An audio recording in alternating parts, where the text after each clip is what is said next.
Arda Güler'in Manchester City performansı. Dünya basınında Arda Güler'le ilgili haberler. Arda Güler'in maç sonu yaptığı açıklamalar. Butragenio Arda Güler hakkında neler söyledi? Arbeloa'nın Arda hakkındaki minnacık açıklaması.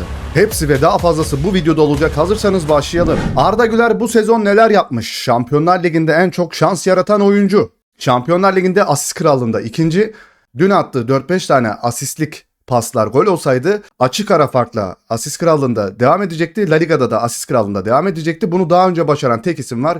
Lionel Messi. İki ayrı ligde de asist şampiyonu olan bir sezonda tek Messi var. Arda Güler Messi'nin rekorunu egale edecekti. Ama sağ olsun bu yeteneksiz forvetleri, Real Madrid'in bencil forvetleri, ayağı olmayan forvetleri bir şekilde bu çocuğun yeteneğini köreltiyorlar. Orada bir Harry Kane gibi, bir Osimhen gibi bir forvet olsa daha fazla asist yapmış olacak Arda Güler ama maalesef bu adamlar paşalar, agalar gibi ağırlanıyor Real Madrid'de dostlar.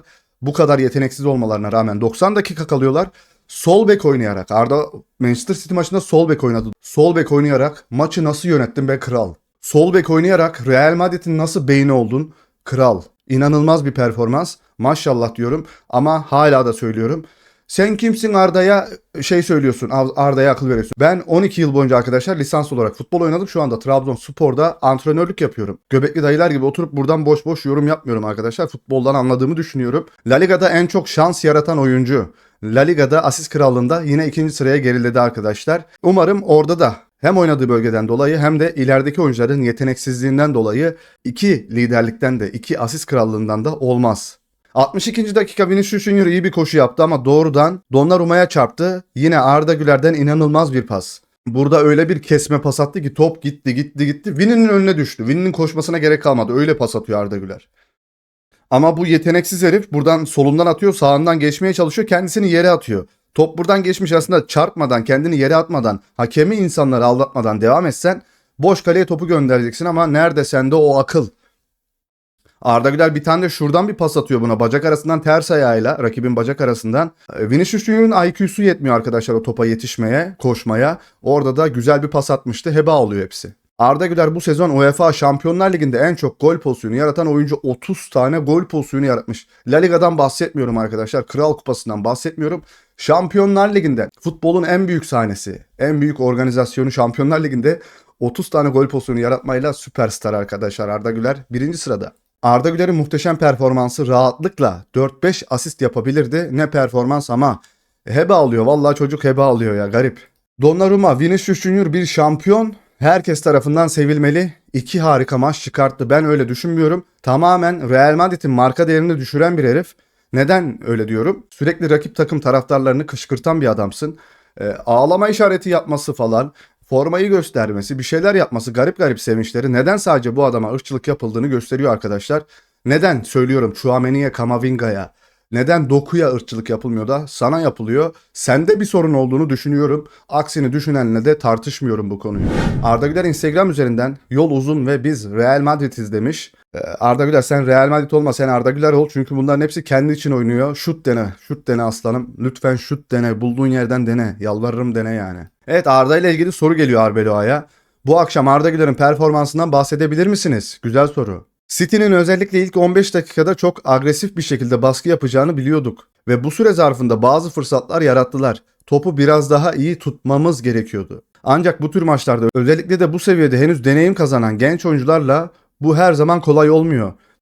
Bence Arda Güler, Huijsen, Manuel Angel ve Thiago Pitars gibi oyuncular bu akşam büyük katkı sağladılar. Adama Arda'yı soruyorlar, adamın söylediği şeylere bakın. Arda sadece ismi geçiyor Arda'nın.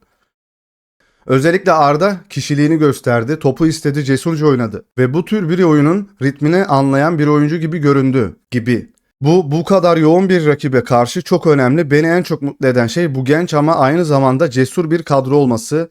Bu büyük maçlardan korkmuyorlar. Özgüvenle mücadele ettiler, karakter gösterdiler ve şimdi aynı zihniyet ve inançla Bayern Münih ile karşılaşmaya gidiyoruz. Sizce Bayern Münih maçı ne olur arkadaşlar? Ve Arda Güler'in attığı bu 4-5 tane asisti Thiago Pitars atsaydı nasıl bir açıklama yapardı Arbeloa sizce? Şöyle bir tahmin edin sadece. Thiago Pitars Arda Güler'in sol bek oynayarak attığı inanılmaz pasları Thiago Pitars atmış olsaydı Arbeloa nasıl bir açıklama yapardı?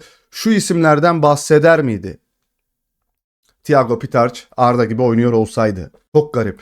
Arbeloa, Bayern'e karşı Arda Güler'e çok ihtiyacım olacak. Çünkü baskıyı kırabilecek ve oyunu kontrol edebilecek en iyi futbolcularımdan birisi o. En iyi futbolcularından birisi değil, en iyisi. TRT Spor Arda'yla röportaj yapıyor. Önemli şeylere değiniyor. Nerede oynamak istediğini söylüyor. Tebrikler Arda. Bir üst tura yükseldin ama bu akşamki futbolun da çok önemliydi. Takıma büyük katkı sağladın. Bu akşam neler hissediyorsun? Topa dokunuşların ve pasların gerçekten çok etkiliydi. Arda Güler'in cevabı, çok teşekkür ederim abi güzel sözlerin için. Elbette her şeyden önce bir üst tura yükseldiğimiz için çok mutluyuz. Hem iç saha maçında hem de deplasman maçında takım olarak çok önemli performanslar sergiledik. Rakibe üstünlük kurduk.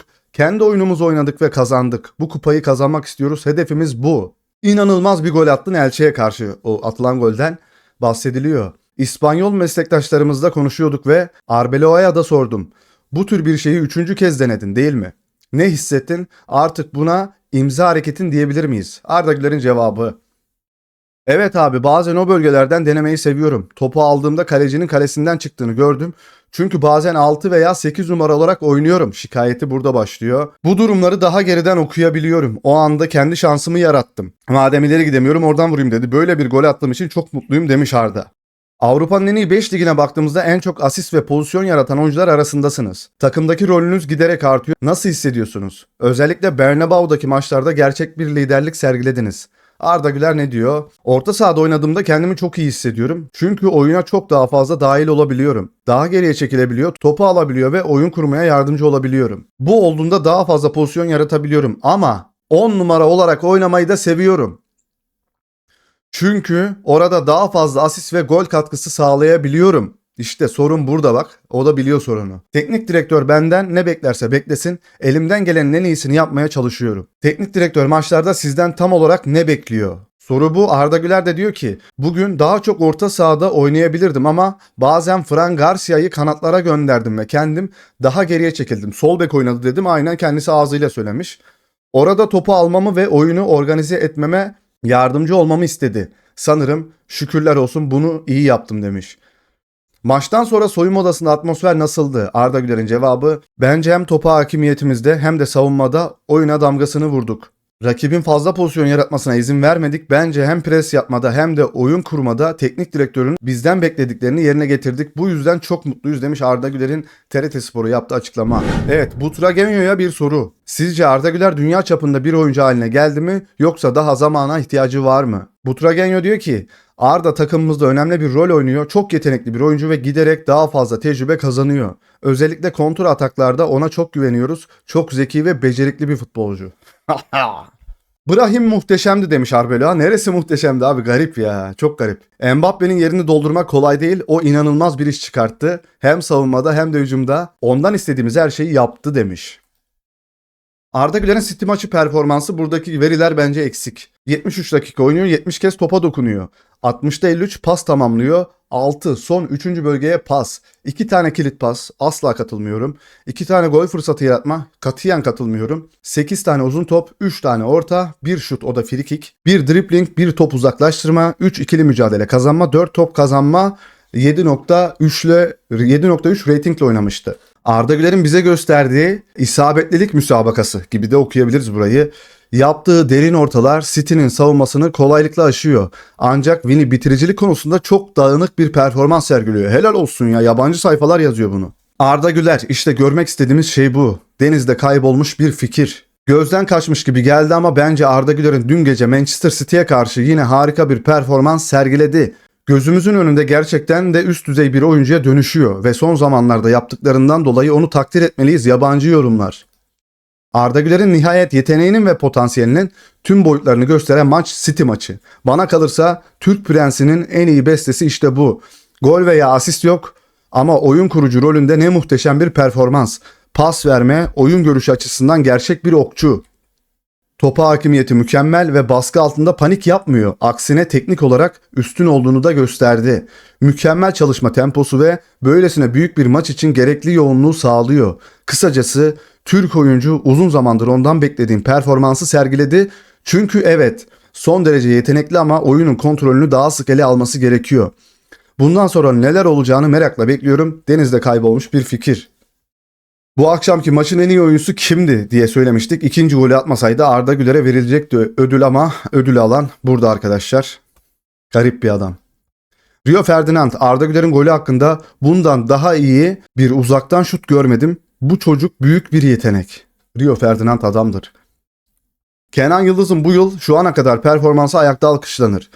4 kez Serie A maçın oyuncusu, 2 kez Şampiyonlar Ligi maçın oyuncusu, 1 kez Serie A'nın ayın oyuncusu, 1 kez Serie A'da ayın yükselen yıldızı, 10 gol 10 asist. İnanılmaz, Kenan da inanılmaz.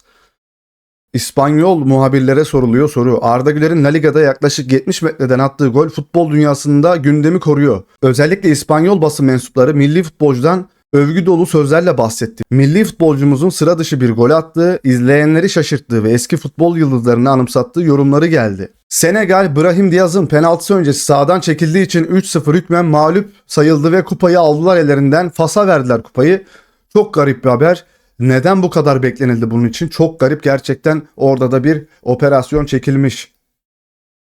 Thiago Pitarch Brahim'e Afcon'u kazandığını söylüyor ve Brahim de seviniyor burada abi. Senin o attığın saçma sapan Panenka'yı da kimse unutmayacak. Evet dostlar, konuyu biraz kısa tutuyorum. Çünkü buradan idmana yetişmem gerekiyor arkadaşlar. Yine akşam Galatasaray maçı öncesinde yayında olacağız. Galatasaray Liverpool maçı öncesinde yayında olacağız. Maçın yayınında sizlerleyiz. Maçı da diğer kanalda izleriz. Ve maç sonunda yine yayında oluruz arkadaşlar. Galatasaray'ı da desteklememiz gerekiyor. Nadir kalan takımlarımızdan bir tanesi de Galatasaray, Avrupa'da bizi temsil eden. Ve bu video hoşunuza gittiyse like attıktan sonra lütfen hype haklarınızı kullanmayı unutmayın dostlar. Ve kanalımıza abone olduktan sonra bildirim zilini de açmayı unutma. Like atmak ve abone olmak tamamen ücretsiz YouTube'da, bilmeyenler vardır. Ve bize daha çok destek olmak istiyorsanız katıl satın alıp süper teşekkür gönderebilirsiniz. Kendinize çok iyi bakın. Hoşça kalın. Bay bay.